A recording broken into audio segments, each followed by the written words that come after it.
Well, as I mentioned, this is the first Sunday of Lent, and I have really struggled this year with the Lenten series, the sermon series, but I've been directed to talk about our Lenten pilgrimage. Now, Lent, of course, as we've already talked with the children, is a time where we prepare our hearts to celebrate Easter.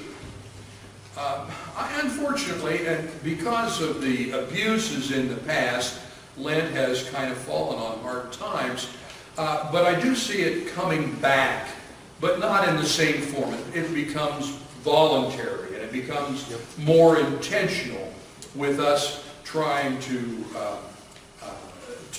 prepare ourselves really to celebrate Easter. We do prepare ourselves by prayer and by fasting. I mentioned self-denial, almsgiving. Those are things that have in the past been disciplines that have been part of the Lenten season to draw us closer to God. As I mentioned, the problem with Lent was that it became highly legalized. In fact, the canon law on that you can eat this at this time but not then and whatever, the minutiae of it just got to be a burden, and it ceased to do what it was supposed to do, and that is prepare our hearts to celebrate Easter. And for that reason, the Protestant church, to a large extent, has dispensed with it. Now, having said that, it's also wise for us to note that Lent lasts 40 days, which is the time it's meant to imitate following Jesus when he went into the wilderness and fasted for 40 days and came out. This was between his baptism and his entrance into public ministry. And so that's part of the reason for the 40-day period as a preparation to celebrate it.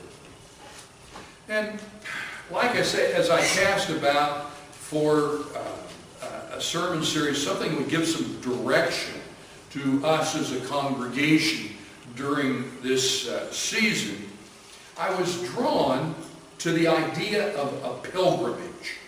We're on our way. Now, a pilgrimage is simply a journey or a search of moral or spiritual significance.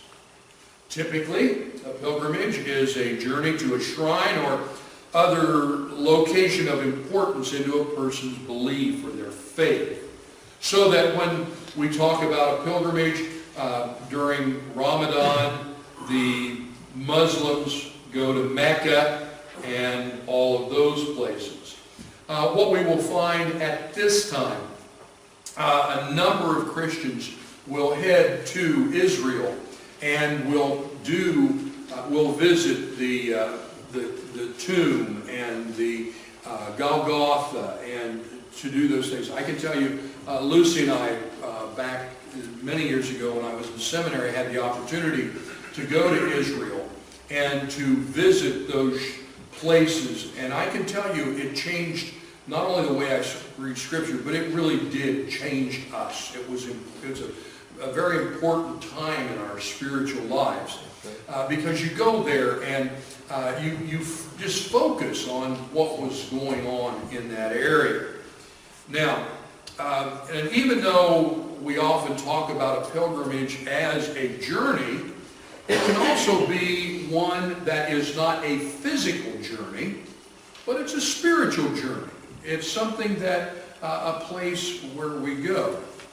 And Pope Benedict had this to say: to go on pilgrimage really means to step out of ourselves in order to encounter God where he has revealed himself, where his grace has shone with particular splendor and produced rich fruits of conversion and holiness among those who believe.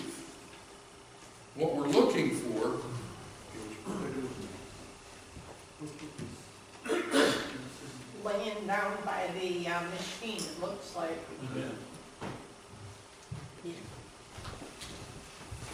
This one? nope, that's the projector. I had it. Not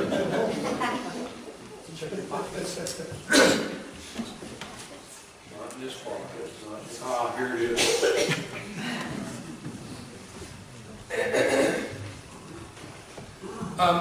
And so what we're talking about here, and what I would like for us as a congregation to join in together on this spiritual journey during this time, and to think through maybe some of the disciplines that will help draw us closer to God.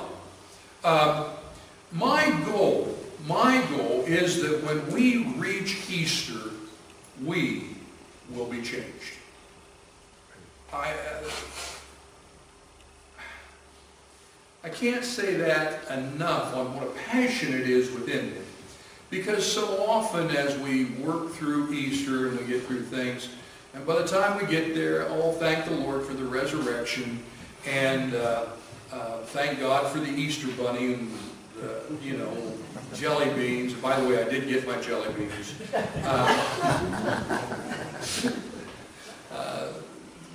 But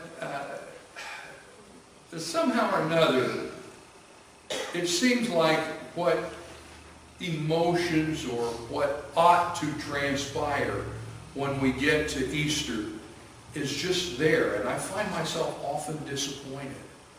And it was as I was reflecting on this idea of pilgrimage, I began to realize that it is a time to change us. And I guess the model that comes to my mind is Nicodemus.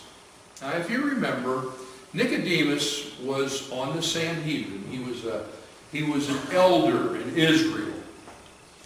But he came to Jesus by night, and he said, Jesus, we know that you've come from God, because nobody can do the works that you're doing. And Jesus stopped him right there, and he said, Nicodemus, I want to tell you something.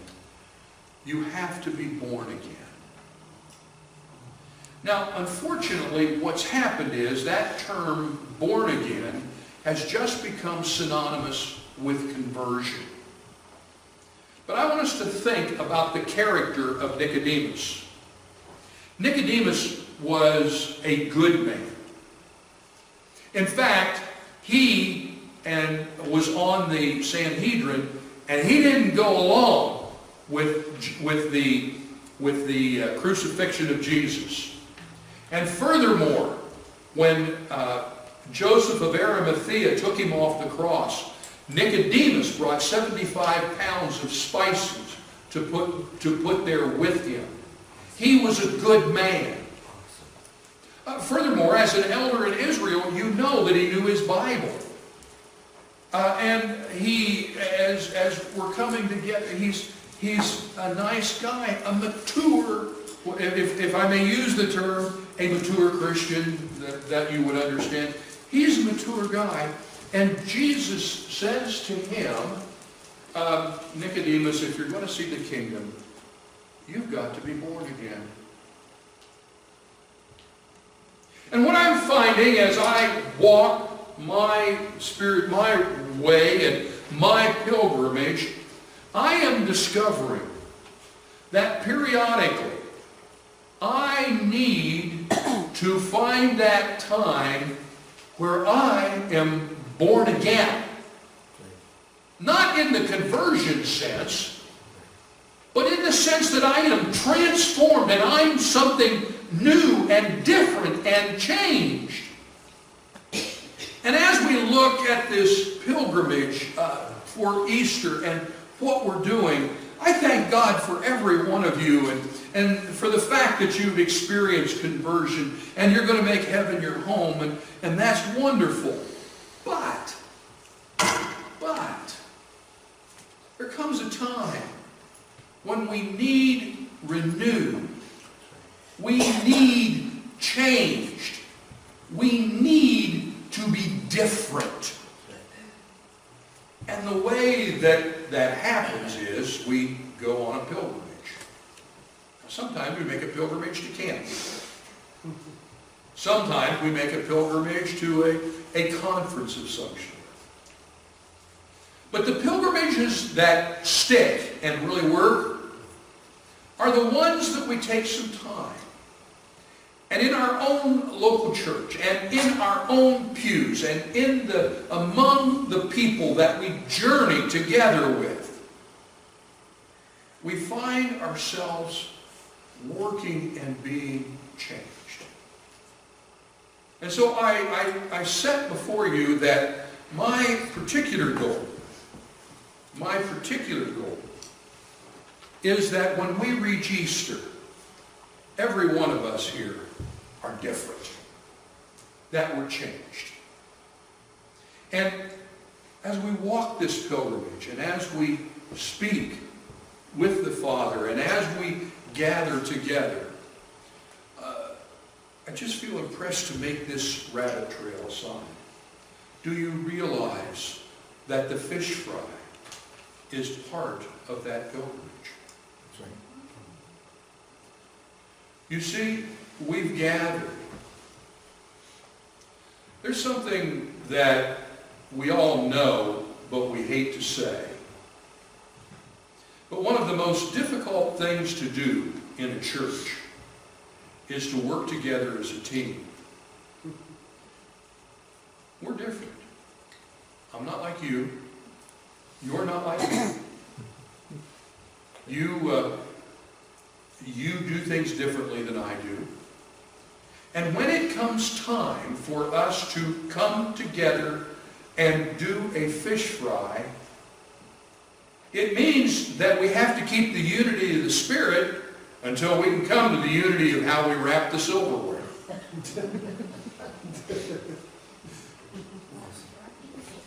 Okay? And what I want to commend you is, it's not that we don't have our differences, and it's not that we don't have our frustrations. We do. We're people. But what I admire about this congregation is the maturity that's there.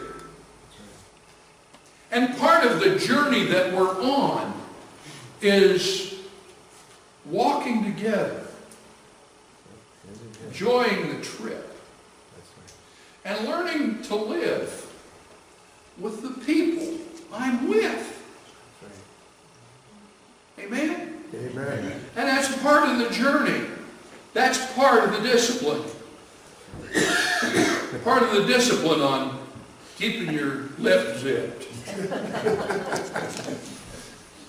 Part of the discipline is learning to be able to speak the truth in love. That's right. Part of the discipline is not having so many opinions. But when we get to the end of fish fry and Easter, we're really different. That's right. We're really different. Transformed.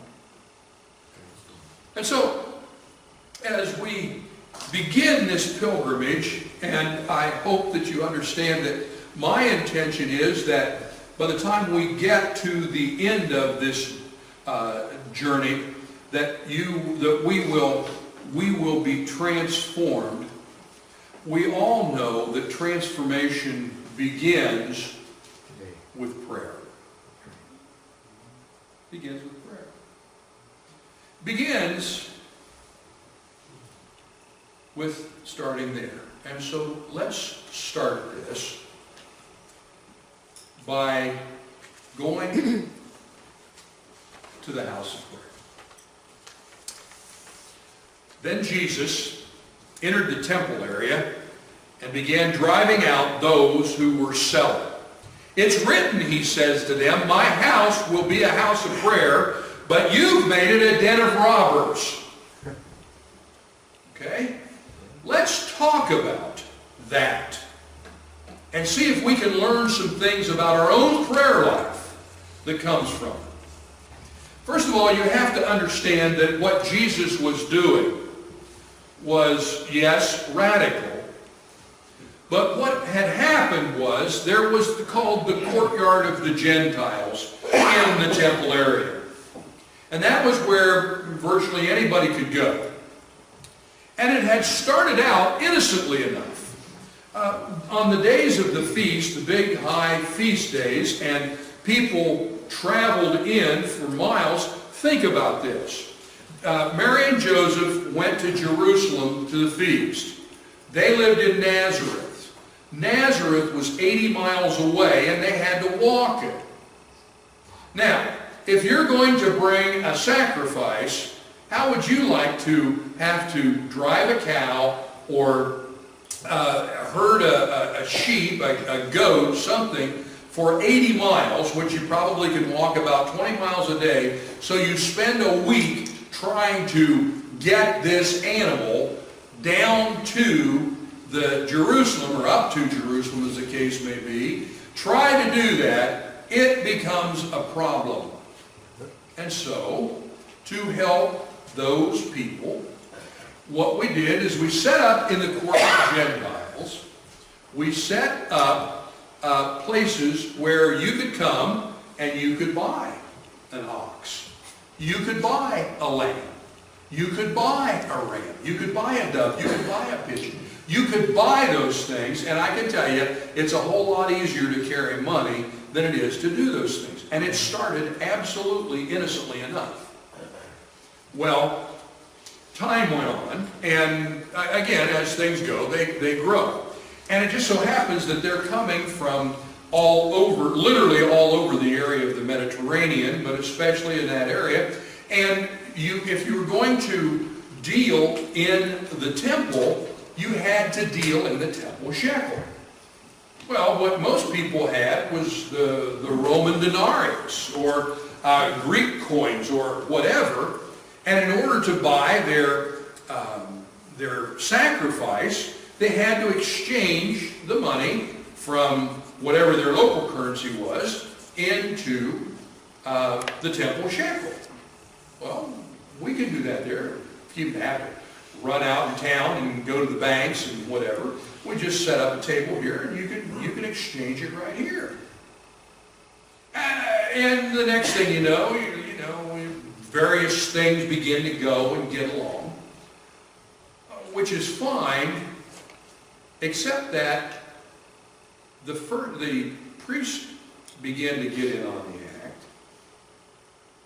And the next thing we find happening is that these people who are vending these animals, they are guaranteed that the priest will accept them. Because, as you remember, the sacrifice had to be a perfect, a lamb without blemish, an ox without blemish. It had to be like that. And so what would happen is here's Farmer John coming from Bethlehem, and he comes bringing in his prize sheep, and the priest who certifies that it's without blemish will find some little speck on it and say, you can't do that. And so what would happen is then Farmer John then has to go out, he has to sell his blemished sheep, which he will now have to sell below market value because it's not perfect. And then he has to buy a certified priest will accept sheep, which is going to be at a premium. Okay? Oh, by the way, did I tell you that the priest got a kickback?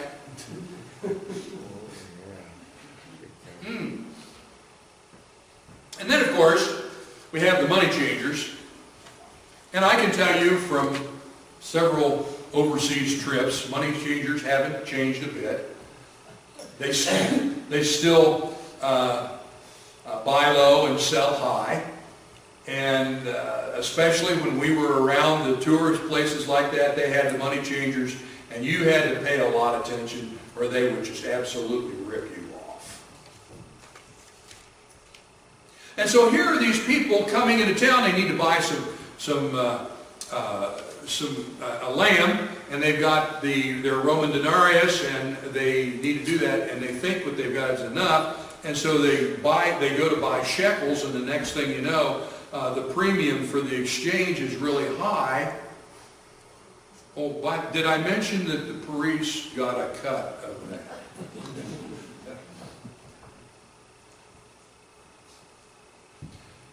If this sounds crooked, it is.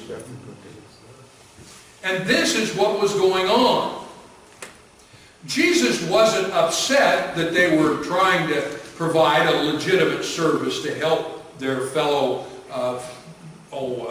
brothers and sisters and whatever in their time at the feast. What had happened was they had turned that in and began stealing from them, and the people that got hurt the worst were the poor.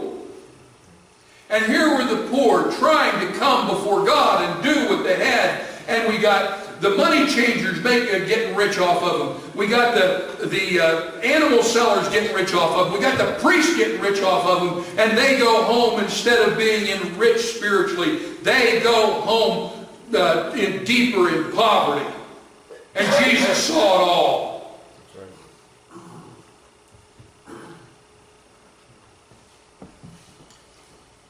That day, when he rode into Jerusalem, his day of coronation, the first thing he did was go there into the temple, braided himself a whip, and he began driving those people out, throwing those money changers' table over, opening the cages out, letting the birds go, driving the animals away.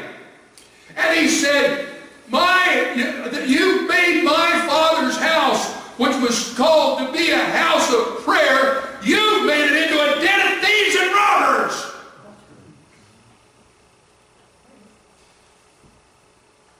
It amazes me that the next day, when he came back into the temple, the chief priest and the high priest come up to him and say, tell me, Jesus, who gave you the authority to do what you just did? He said, well, I'll tell you what, you answer a question for me and I'll answer yours. John's baptism, was it of men or was it from God? And they talked among themselves and said, well, if we say it's of men, we're going to have trouble with the people because they held John to be a prophet.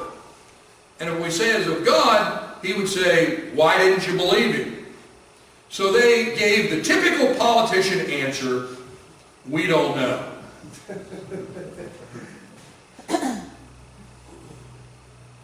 But he says to them, I'm not going to tell you, but he tells 2 or 3 parables aimed right at them, and they knew he meant them, and he had their number.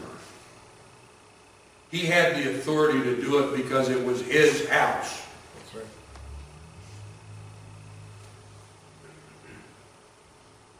Now, we're on a pilgrimage. And it's against this backdrop. You can see what happened here. These are religious people, and whatever's going on. And it was to them that this was directed. And so, as we start our pilgrimage, and we begin talking about prayer, before we get too smug, let's do what John said, that those who do truth come to the light, that it may be made manifest that they do truth. Let's come to the light. Now, the first thing I want to call to your attention is that we live in a world that everything deteriorates. It's a downhill slide. I look at my van. I love my van, but it's starting to get some real bad rust spots on it. Yeah, it's real bad. And I'm going to do one of two things. I'm either going to have to fix it or sell it. And my suspicions are I'm going to have to sell it. do that. We all have houses. What happens if you don't keep up the repairs? It deteriorates. Let me tell you something about our prayer life. If we don't put energy into it, if we don't step back from time to time, our prayer life deteriorates. First of all, in what we pray. Second of all, if we pray. Deterioration is the way we are. And we have to come through periods of time where we step back and we begin to take a look at our prayer life. Because the truth of the matter is, we are as vulnerable to our house of prayer becoming a den of robbers and thieves as they were. Well, it may be in a different way. We may do it in different ways. But the bottom line of it is, we need to stop and take a look.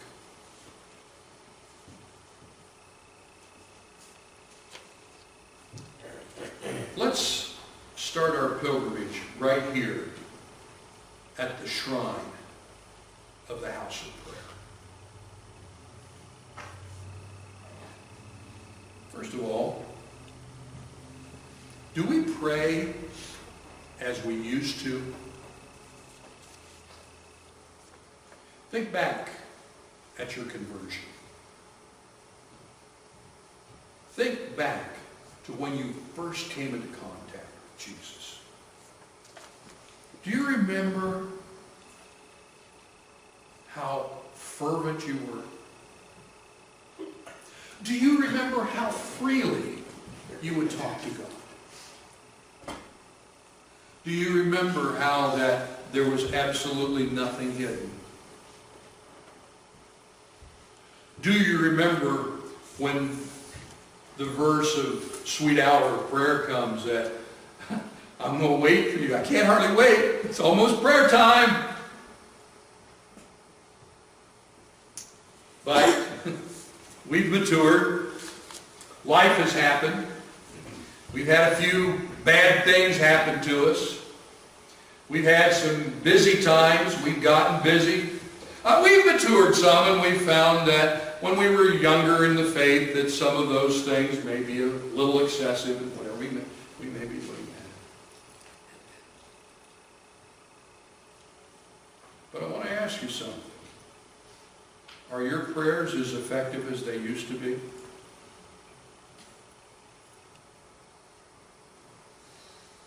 You see, what good is it for us to pray if our prayers are not effective?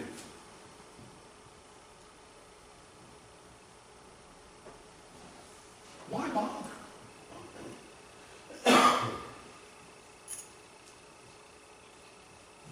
Why bother?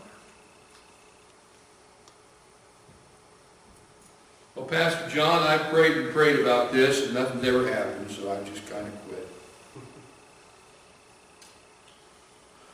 Jesus taught us to pray and don't quit. Let me ask you this. As your prayer, are you really in the presence of the Father? And are you really conversing with Him? Or is your prayer life now more just a matter of routine and ritual? We've got little kids at the house now, and so for dinner time, the prayer is, hold hands. God is great, God is good, and we thank Him for our food. By His hand all are fed. Thank you, Lord, for our daily bread. And we say it over and over and over again until all of a sudden we wake up one day and realizes that all we're doing is participating in a ritual, and we're really not thanking God for His food. We're just not thanking words.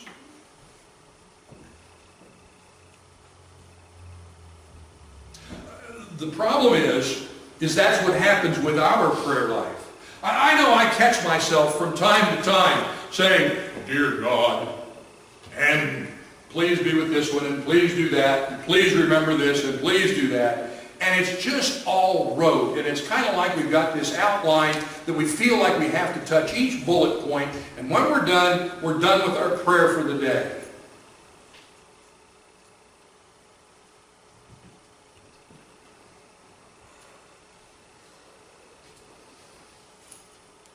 There's time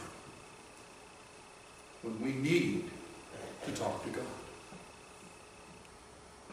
This morning, when we opened the service with the song, "I Need Thee Every Hour," I made it a point to let us know that we're talking to God. Right? We're saying something to Him. Well, we can sing the song, la, la, la, and whatever, and it's a pretty song and all that. But as we begin our service and we come to open with our Heavenly Father, we say to Him, "I need Thee every hour, most holy God." When you're near, temptations lose their power. I need You. And we sing our prayer. Okay? And you see, there's more to worship than just, announcements, invocation, 2 songs, offering, pastoral prayer. There's more to it than that. We engage in it. It's not just some ritual that we go through. Let me tell you something. You show me a congregation that worships, and I'll show you a congregation that their young people love the Lord. But you show me a church that goes through ritual, and I'll show you a church that the young people can't wait to get out of. Every one of us have been there. Every one of us has been there. Is it just a ritual?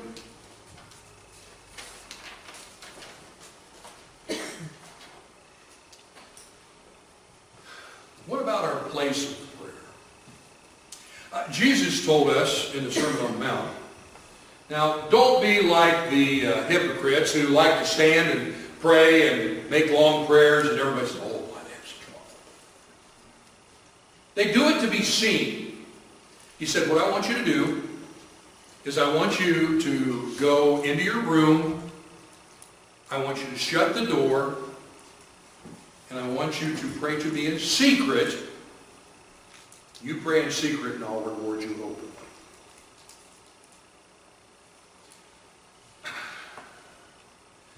There are 6 people in our house, 2 of which are 4 and under. Find a sweet hour of prayer. Come on. The other day, Paula had taken the girls someplace, and it was my study time, and I sat down, and I was able to read, and there was that old familiar presence of the Lord and the quietness, and I'm reading my Bible, and I'm getting something out of it. Yeah, I understand. Been there. But the bottom line of it is that we need to perhaps do things a little differently. Busy moms have a tough time. Busy dads have a tough time. I understand that. But we need to find that time in our week, in our day, in that time where we can get alone and talk with God. Okay? You see, that bedroom, that closet, that walk down the lane, wherever it is you get alone with God, that's your house of prayer. Amen? Amen. So, we land. The purpose of Lent is preparation of the believer for Easter. Through prayer, doing penance, mortifying the flesh, repentance of sins, almsgiving, and self-denial. As we go on our pilgrimage, let's once again talk about my house will be a house of prayer. Let us pray. Father, we've done our best to share the word. Father, knowing all along I have said nothing new to this